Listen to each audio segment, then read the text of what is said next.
Hi, I'm going to show you how can you easily work with the JSON data in this video. So if you just click on this, it will load a sample data like this, and this is the website that you should use for JSON formatter.organization, and you can save online, you can open file, you can print JSON and copy to clipboard and other stuff. Okay, so basically I'm going to show you this feature, okay, that is filter, sort or transform content.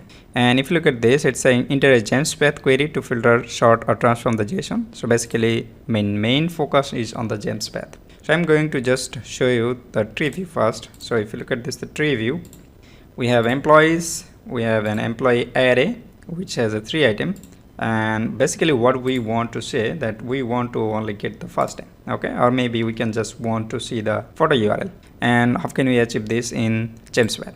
So you can just say that pick this employees, get rid of the dot, and once we get that, then we can say dot employee.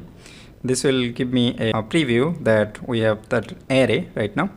And now we can just say, okay, for each of the employees I want the photo, so photo. And now we can see we only have the URL. Let's suppose we just want to see the first name, right? So first name, and look at this, Tom, Maria and Robert. If you want the last name, then you can just use that in this way, last name.